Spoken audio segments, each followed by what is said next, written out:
주시는 우리 하나님 말씀을 보겠습니다. 요한복음 4장 19절에서부터 26절까지 있는 말씀을 보겠습니다. 신약성경 요한복음 4장 19절에서부터 26절까지 있는 말씀을 보도록 하겠습니다. 우리 19절부터 보겠습니다. 여자가 가로되 주여 내가 보니 선지자로소이다. 우리 조상들은 이 산에서 예배하였는데 당신들의 말은 예배할 곳이 예루살렘에 있다 하더이다. 예수께서 가라사대 여자여 내 말을 믿으라. 이 산에서도 말고 예루살렘에서도 말고 너희가 아버지께 예배할 때가 이르리라. 너희는 알지 못하는 것을 예배하고 우리는 아는 것을 예배하노니 이는 구원이 유대인에게서 남이니라. 아버지께 참으로 예배하는 자들은 신령과 진정으로 예배할 때가 오나니 곧 이때라. 아버지께서는 이렇게 자기에게 예배하는 자들을 찾으시느니라. 하나님은 영이시니 예배하는 자가 신령과 진정으로 예배할지니라. 여자가 가로되 메시아 곧 그리스도라 하는 이가 오실 줄을 내가 아노니 그가 오시면 모든 것을 우리에게 고하시리이다. 예수께서 이르시되 내가 말하는 내가 그러라 하시니라. 아멘. 네, 오늘 그 요한복음 4장을 보게 되면 사마리아의 수가성이라고 하는 그 성의 한 여인과 예수님이 만나서 대화하는 장면이 이제 4장 1절에서부터 시작이 됩니다.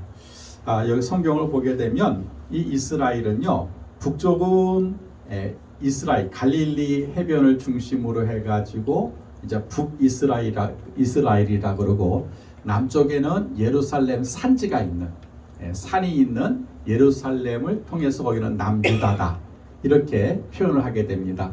근데 북쪽에 갈릴리와 남쪽의 유다로 내려가기 위해서는요 반드시 거쳐야 될 중간 지역이 있습니다. 그 지역이 이제 세겜이라고도 하고 사마리아라고도 하는 그런 지역이에요. 그래서 이 북쪽에서 남쪽으로 가는 가장 빠른 길은 사마리아를 거쳐서 지나가면 지름길이 됩니다. 그런데 성경을 보게 되면 이 유대인들은요, 여러분 사마리아 사람과 아예 얼굴을 마주하지 않아요. 그래서 빠른 길을 놔두고는요 삥 돌아서 먼 길을 돌아서 북쪽으로 올라갈 때도 사마리아를 통과하지 않고 돌아서 가고, 북쪽의 사람들도 남쪽으로 내려올 때도 마찬가지로 삥 돌아서 그렇게 남쪽으로 내려가게 됩니다. 그 이유에 대해서는요, 여러분 우리가 구절을 보니까 그랬죠. 4장 9절에 보니까 뭐라 그랬어요? 사마리아 여자가 가로되 당신은 유대인으로서 어찌하여 사마리아 여자 나에게 물을 달라 하나이까 하니 이는 유대인이 사마리아인과 상종치 아니함이러라 라고 성경은 기록을 하고 있어요. 그러니까 아예 유대인과 사마리아 사람들은요 아예 만나지도 않고 얼굴도 안 보고 대화도 안 하는 그런 사이였다라고 성경은 말씀하고 있습니다. 그 이유가 뭐냐? 여러분 유대인과 이 사마리아 사람은요 오래전서부터 이 신앙적인 이유로 서로 증오하고 배척을 했어요. 그때가 뭐냐면 포로 시기예요.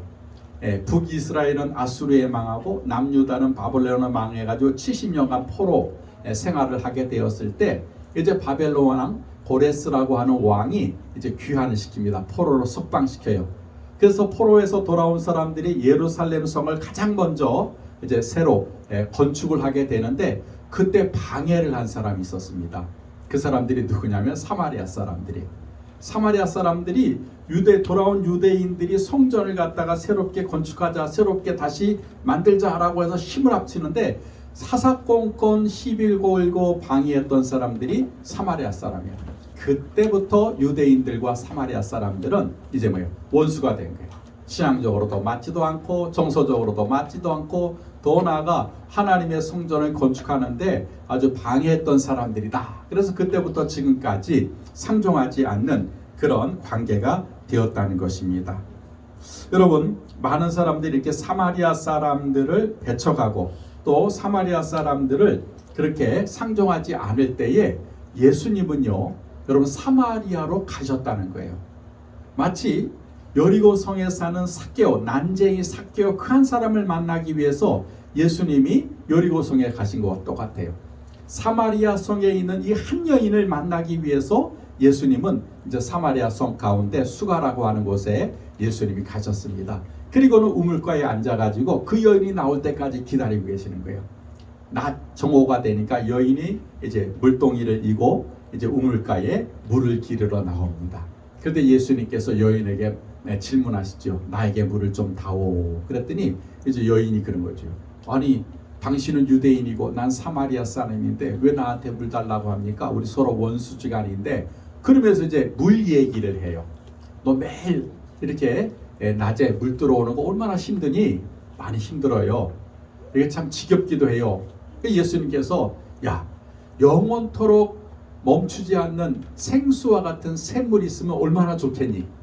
물 들어올 필요도 없어. 너희 집에서 수도꼭지를 탁 틀면 물이 나오는 것처럼 매일매일 생수, 그 지하수가 펑펑 솟아나면 좋겠지? 아, 좋을 것 같아요. 그 물이 있다면 나에게도 좀 주세요. 그렇게 물 얘기를 하다가 갑자기 예수님께서 그 여인에게 뭐라고 말하냐면 너 가서 남편 좀 데려와라 그러는 거예요. 그랬더니 이 여인이 뭐라고 말하고 하니까 나는 남편이 없습니다 라고 대답을 해요. 여러분, 그 여인은 이미 많은 남자에게 버림을 받은 상처 입은 여자였어요. 그래서 여자가 뭐라고 대답을 하냐면 그래요. 아, 나는 지금 남편이 없습니다. 그런데 예수님께서 내가 남편이 5이 있었으나 지금 있는 남자는 내 남편이 아니니 내 말이 맞다라고 예수님 말씀하세요. 근데 여인이 깜짝 놀라는 거예요. 아니, 내 과거를 어떻게 알지? 내가 벌써 남편을 5번이나 내가 맞이하고 버림받았고 지금도 내가 남자랑 살고 있는데 그 남자도 나를 사랑하지 않고 나를 아내로 맞이하지 않은 것을 예수님 어떻게 알지? 그러면서 그 여인이 뭐라고 고백을 하냐면은 주여, 내가 보니 당신은 선지자입니다 라고 얘기를 해요. 그리고 여기서 대화가 더 이어져야 되는데 갑자기 여자가 뭐라고 대화의 주제를 바꾸냐면요, 예배로 주제를 바꿔요. 그래서 여러분 성경에 보니까 예수님, 그러면 우리가 어디서 예배 드려야 됩니까? 라고 이제 예배가 시작이 됩니다. 우리가 19절에서부터 26절까지 읽었는데 그 짧은 문단 안에 여러분 예배라고 하는 단어가 10번이 반복이 되고 있어요. 예배, 예배, 예배, 예배. 그래서 이 19절에서부터 26절까지는 예배에 관한 그런 말씀이 기록이 되어져 있습니다.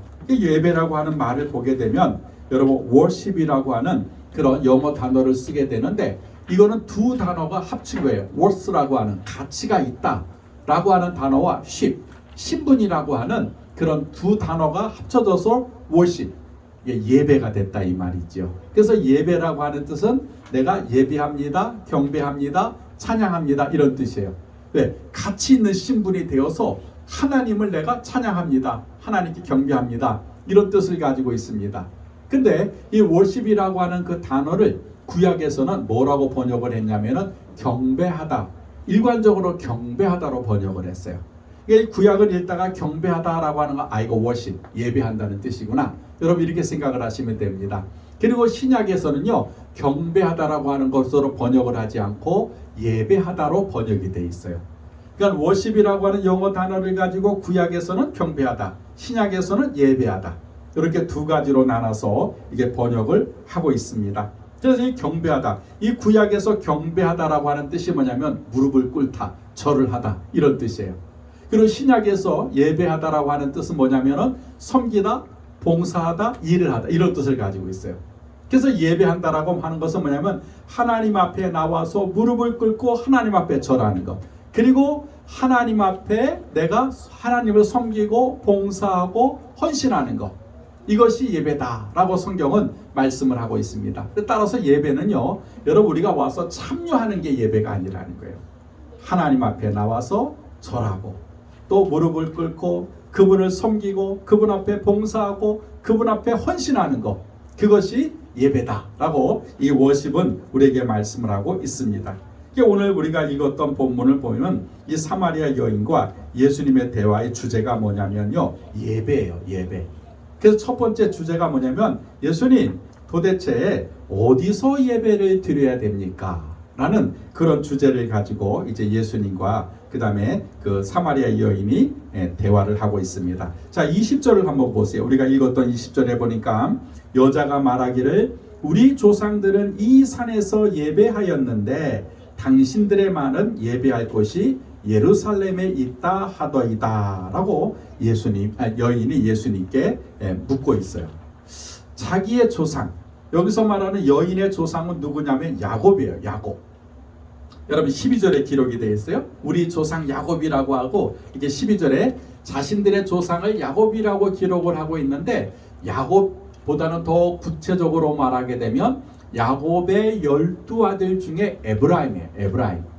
그래서 이 에브라임 지파가 여러분 이 사마리아 지역을 기업으로 받습니다.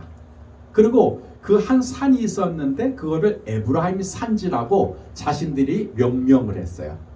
자신들이 말하는 산은 그 에브라임 지파가 살고 있는 사마리아 땅에 있는 그 에브라임 지파가 살고 있는 산을 말하는 거예요. 자기 조상들은 이 산에서 예배를 드리라 그랬다는 거예요. 근데 당신들이 하는 말은 그게 아니고 예루살렘에 가서 예배를 드리라 라고 말을 하고 있는데 도대체 우리는 어디서 예배를 드려야 됩니까? 라고 이제 공식적으로 여자가 예수님께 질문을 하게 된 것이죠. 여기서 우리가 좀 이스라엘 역사를 살펴볼 필요가 있어요. 여러분 예루살렘에 예배하는 장소가 있었다고 기록을 하고 있고 또 에브라임 산지에 예배하는 장소가 있었다. 뜬금없이 얘기를 하는 거예요. 그래서 이스라엘 역사를 보게 되면 여러분 솔로몬이라고 하는 왕이 얼마나 하나님 앞에 사랑을 받았습니까? 근데 이 솔로몬이 나이가 늙어가지고는요 믿음을 떠나고 하나님을 떠나요. 그랬더니 하나님께서 선지자를 통해서 뭐라고 말씀하셨냐면 네가 나를 떠났기 때문에 네가 믿음을 잃어버렸기 때문에 내가 이 이스라엘 나라를 두 개로 나누겠다. 그래서 하나님께서 말씀을 하세요. 솔로몬 왕이 죽고 그 아들 르호보암이 왕이 됩니다. 근데 르호보암은 아예 믿음이 없어요. 아예 믿음이 없고 또 자기 아버지처럼 지혜롭지도 않아요. 그러다 보니까 이 백성들의 마음이 르호보암 왕에서 떠나버리는 거예요. 그러니까 누구에게로 그 마음이 갔냐면 여로보암이라고 하는 사람에게 이 백성들의 마음이 떠나버려요. 그래서 이 여로보암이 그 백성들을 이끌고 북쪽으로 가서 이 사마리아에 수도를 만들고 나라를 세웁니다. 그 나라가 북이스라엘이라고 하는 나라예요. 그리고 이제 유다에 남아있는 그 르호보암 왕과 남은 사람들은 다시 나라를 뭐라고 만드냐면 남유다다 이렇게 만들어요. 이제 북이스라엘은 여로보암이 통치를 하고 남유다는 르호보암이 통치를 하게 되는 거예요. 그런데 여러분 이 성전은 예루살렘에 있잖아요. 남쪽 유다에 있잖아요. 그리고 유대인들은요 1년에 3번은 반드시 예루살렘에 와서 하나님 앞에 절기를 지켜야 돼요. 예배를 드려야 된다 이 말이죠. 그러니까 북이스라엘 사람들도 1년에 3번은 남쪽으로 내려와서 예루살렘 성전에 가서 예배를 드려야 돼요. 여로보암 왕이 가만히 보니까 이 북쪽에 자기 백성들이 남쪽에 가서 예배 드리다가 혹시라도 그 마음을 다시 르호보암에게 빼앗길 것이 두려운 거예요. 그래서 금송아지 2개를 다 만들어 놓고는 하나는 에브라임 산 꼭대기에 베델이라고 하는 곳에 금송아지를 하나 갖다 놓고 또 맞은편 단이라고 하는 곳에 금송아지 하나를 갖다 놓고 이 금송아지가 하나님이다. 그러니 굳이 예루살렘까지 멀리 갈 필요 없어. 가까이에 있는 베델에 가든지 단에 가든지 거기 가서 예배 드리면 된다. 이렇게 얘기를 한 거예요. 그래서 지금 사마리아 여자가 말하는 이 산에서 예배를 드리라고 했는데 그 말은 뭐예요? 베델이나 단에서 예배를 드려야 되는 겁니까? 아니면 정말 예루살렘에 가서 예배를 드려야 됩니까? 라고 그렇게 여자가 물어보게 된 것이죠. 여러분 그래서 지금까지 사마리아 사람들은 이 예루살렘이 아닌 그런 에브라임 산지 베델과 단에서 예배를 드리고 있었다는 것입니다. 그런데 예수를 만나고는 궁금해진 거예요. 어디서 예배를 드려야 됩니까? 어디서 예배 드리는 것이 맞습니까? 그렇게 예수님께 질문했었을 때에 예수님께서 말씀하시는 거예요. 21절에 보니까 예수께서 가라사대 여자여 내 말을 믿으라. 이 산에서도 말고 예루살렘에서도 말고 너희가 아버지께 예배할 때가 이르리라 라고 말씀을 하세요. 지금 여자는 예수님 이 베델에서 예배를 드릴까요? 예루살렘에서 예배를 드릴까요? 예배 드리는 장소가 어딥니까? 라고 물어보니까 예수님은 야, 장소가 중요한 게 아니야. 이 산에서도 말고 예루살렘에서도 말고 그 장소가 중요한 것이 아니다 라고 예수님께서 대답을 하세요.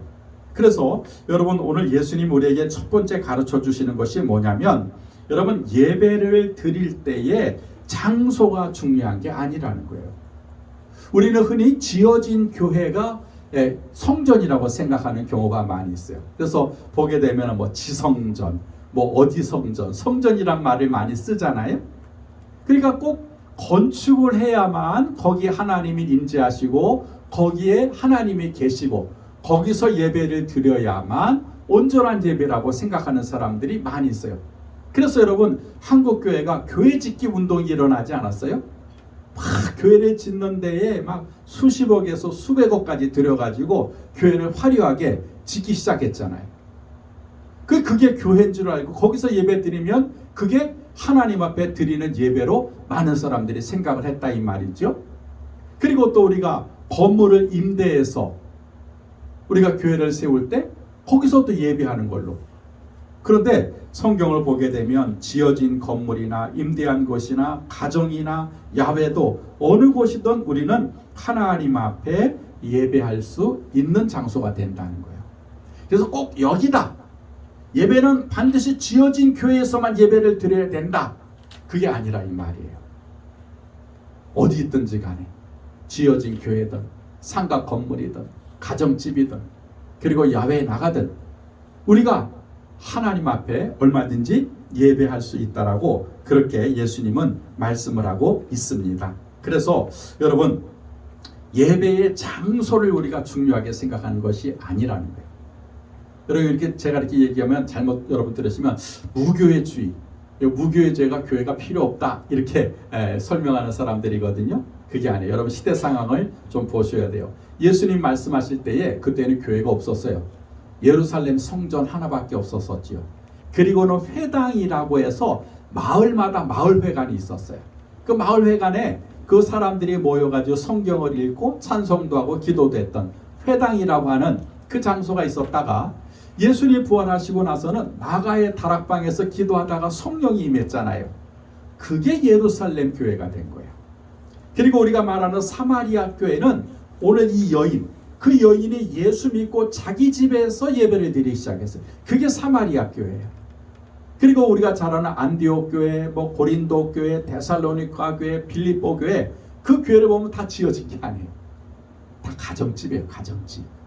그 당시에는 가정집이 교회였다 이 말이죠. 그러다가 이제 사람들이 많아지다 보게 되니까 중세 시대에 들어서 이제 성당을 짓기 시작을 했어요. 이제 그게 교회의 이제 그 원형이 되는 거죠. 그리고 건물을 짓다가 오늘날 현대에 들어와서 이제 교회 건물로 이렇게 교회가 세워지게 된 것을 볼 수가 있습니다. 그래서 여러분, 중요한 것은요, 여러분, 예배를 드리는 장소보다 더 중요한 것이 있다라고 하는 것을 우리는 알아야 된다. 그러니까 너무 장소에만 국한되면 안 되는 거예요. 여기서 우리가 어떻게 예배를 드려? 그리고 예배는 꼭 여기서 드려야 되지. 그런 장소에서 예수님은 탈피하라는 거예요. 그래서 여러분 22절을 한번 보세요. 예배는 장소보다 더 중요한 것이 있는데, 여러분 22절에 보니까 너희는 알지 못하는 것을 예배하고 우리는 아는 것을 예배하노니 이는 구원이 유대인에게서 남이니라 하고 예수님이 말씀하세요. 어디서 예배를 드려야 됩니까? 하고 여자가 질문하니까, 야, 예배 드리는 장소가 중요한 게 아니야. 아는 예배를 드려야지. 그냥 장소에 모여 있다고 해서 그게 예배가 아니야. 알지 못하는 예배가 있고 아는 예배가 있다 하고 예수님께서 이제 두 가지 예배에 대해서 말씀하고 했어요. 여기서 알지 못하는 예배, 그게 바로 사마리아 사람들이 지금 베델과 단에서 드리고 있는 예배라는 거예요. 여러분, 거기는 하나님이 안 계시고 뭐가 있어요? 금송아지가 있는 거예요. 마치 출애굽기에서 여러분 모세가 하나님의 산에 가서 십계명을 받고 있었을 때에 아론이 그 금을 모아가지고 금송아지를 만들면서 뭐라 그래요? 이스라엘 백성들에게 했다. 이것이 너희들 하나님이다.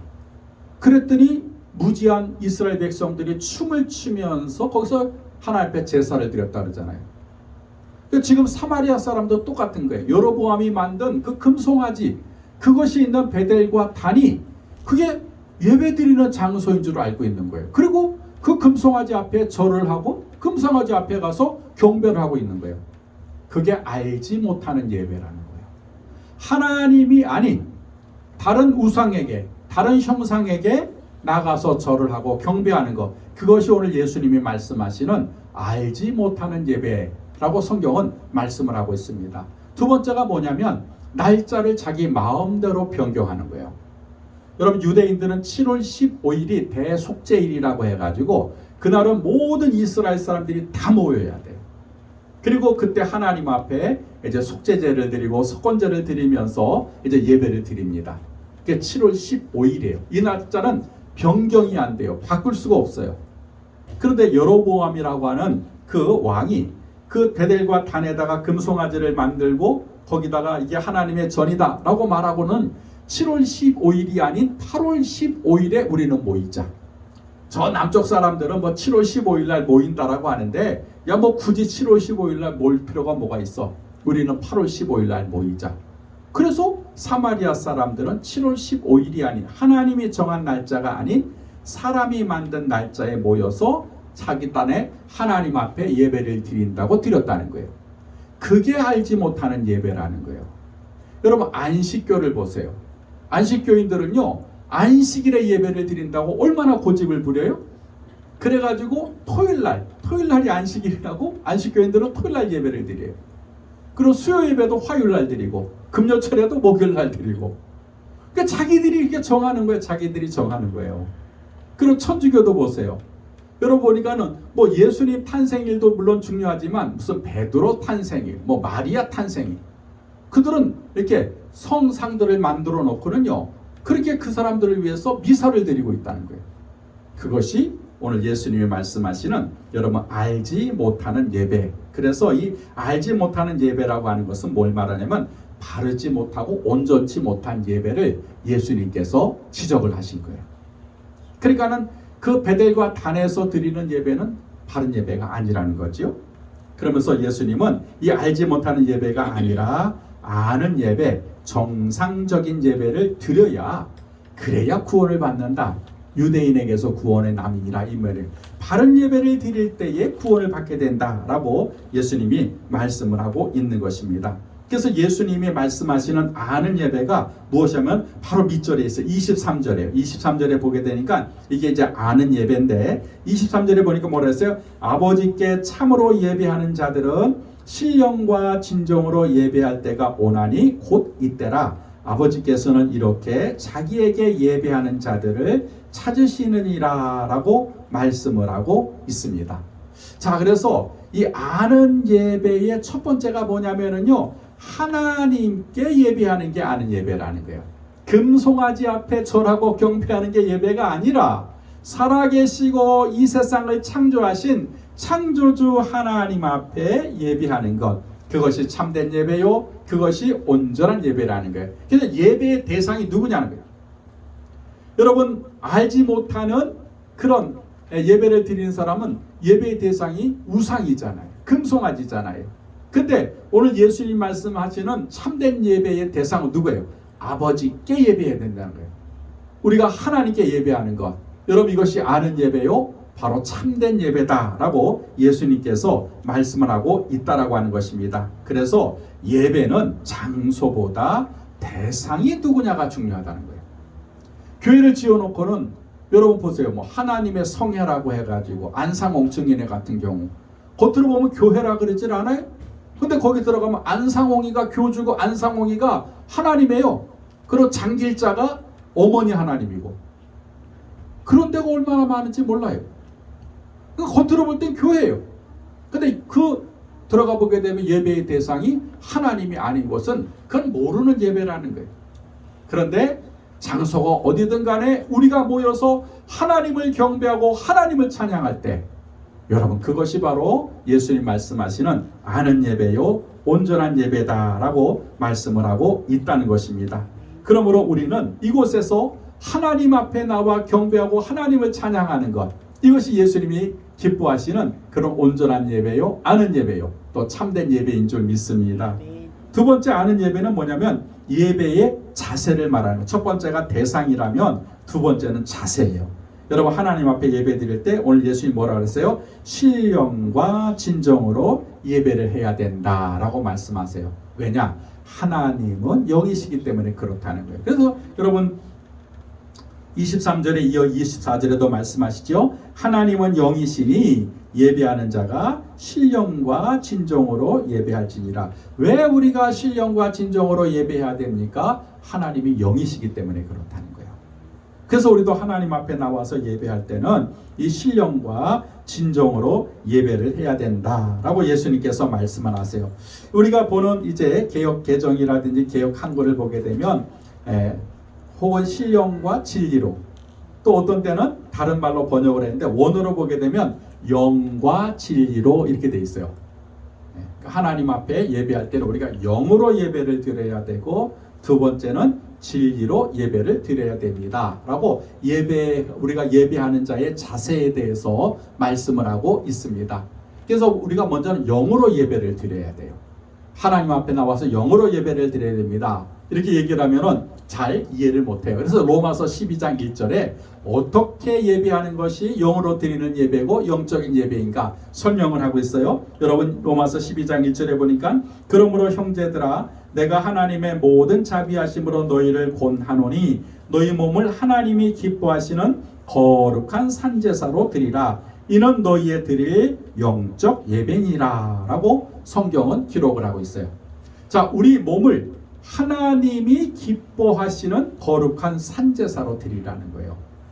그게 하나님이 받으시는 영적 예배라는 거예요. 이렇게 얘기를 하면 어려워요. 야, 그럼 우리 몸을 갖다가 뭐 제물로 던지라는 거야? 어떡하라는 거야? 그렇게 생각을 할 수 있는데 요 말을 딱 축약을 하게 되면 뭐냐면 전심으로 하나님 앞에 예배 드리라는 거예요. 그게 영으로 드리는 예배라는 거예요. 더 쉽게 얘기를 하면 우리가 예배 때에 뭔가를 위로를 받고 내가 칭찬을 받고 좀 그러려고 하는 경향들이 많이 있어요. 그래서 한국에 가게 되면 어떤 교회는 매주 울어요. 설교를 하나 목사님도 울고, 난 그것도 은사라고 생각을 해요. 어떻게 매주 울지요? 그리고 성도들도요 매일 울어요. 또 어떤 교회를 가보게 되니까 목사님이 하모니카를 불더라고요. 설교 때 뜸북뜸북 뜸북새 논에서 울고, 그 성도들이 손수건 꺼내가지고 또 울고 있어요. 슬픈 마음을 위로를 받았다 이 말. 그러고는 은혜 받았대요. 여러분 우리가 하나님 앞에 내가 슬프고 외롭고 힘이 들고 상처받은 것을 뭔가 해소하기 와서 내가 예배 드리는 게 아니잖아요. 그건 사람 중심의 예배예요. 내가 예배 때 와서 뭔가 하나님 앞에 위로받아야지. 내가 뭔가 좀 선한 행위를 했으니까 뭔가 좀 내가 칭찬을 받아야지. 뭔가 대가를 바라고 그렇게 와서 예배 드리는 것은 여러분 이게 온전한 예배가 아니라는 거예요. 참된 예배가 아니고 영적인 예배가 아니라는 거예요. 비록 내가 힘들고 내가 고통스럽고 내가 상처받고 내가 지금 죽을 것 같은 그런 심정이 있지만 그런 마음을 끌고 와서 뭐요? 하나님을 바라보면서 그래도 하나님을 찬양하고 그래도 하나님 앞에 우리가 뭐예요? 감사하는 거예요. 여러분 그게 영적인 예배라는 거예요. 내가 슬프니까 내가 오늘 가서 하나님 앞에 위로받아야지. 오늘 하나님 나에게 뭐라고 위로해 주실까? 그 예배가 아니라는 거예요. 사람 중심이죠. 근데 내 마음은 지금 푹 처져 있고 고통스럽고 말할 수 없는 그런 힘든 가운데 있지만 그래도 그 몸을 이끌고 하나님 앞에 나온 거예요. 왜? 내가 하나님 앞에 예배를 드려야 되니까. 그리고는 내가 찬송할 수 없는 그런 무너진 마음이지만 그래도 내가 우리 하나님 앞에 내가 찬송해야지. 그래도 내가 우리 하나님 앞에 감사해야지. 감사하지 못하는 그런 상황 속에서도 그렇게 하나님 앞에 내가 감사하고 찬양할 때 하나님이 그 예배를 영적인 예배로 받으신다는 거예요. 네가 전심으로 나한테 예배하는구나. 너 지금 마음이 무너졌는데 너는 지금 이룰 수 없는 그런 엄청난 그런 환경과 상처 가운데인데 그럼에도 불구하고 너는 나한테 와서 예배 드리는구나.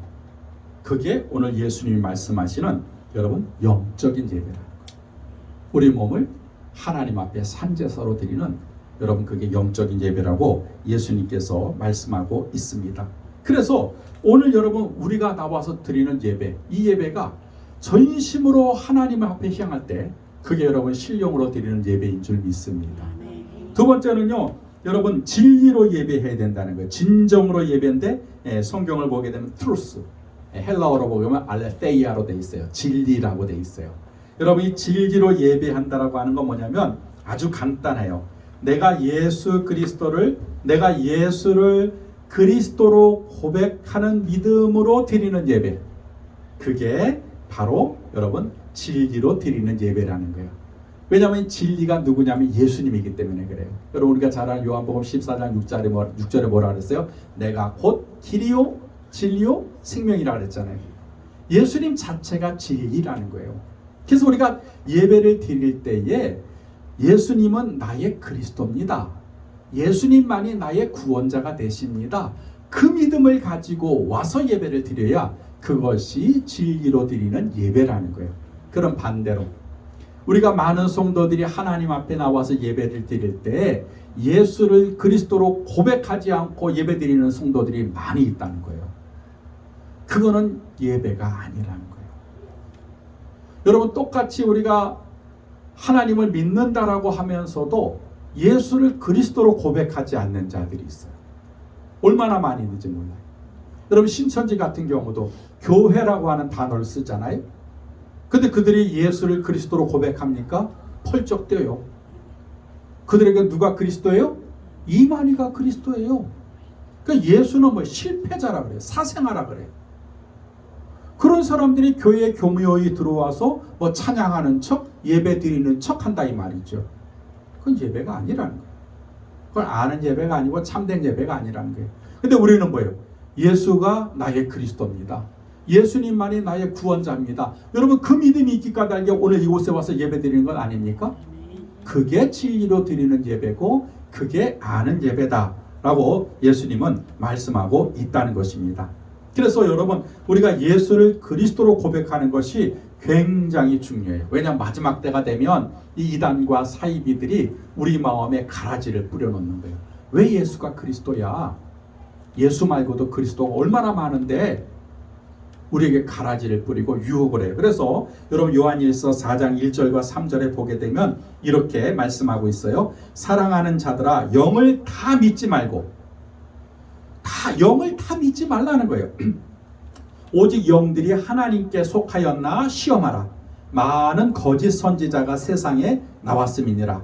하나님의 영은 이곳으로 알지니 곧 예수 그리스도께서 육체로 오신 것을 시인하는 영마다 하나님께 속한 것이요 예수를 시인하지 아니하는 영마다 하나님께 속한 것이 아니니 이것이 곧 적 그리스도의 영이니라.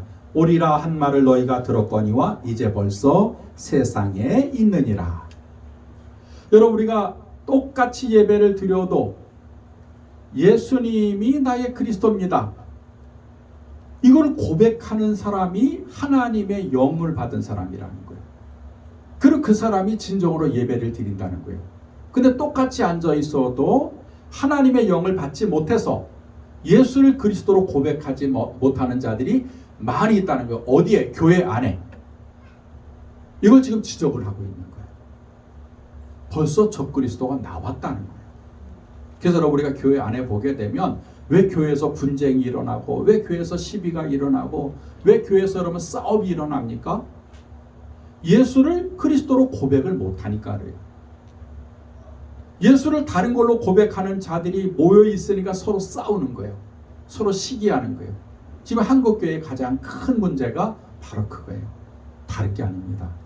예수가 그리스도라고 하는 것을 가르치지 않고 선포하지 않고 믿지 않으니까 예배는 드려도 알지 못하는 예배 가운데 빠져 있다라고 하는 것입니다.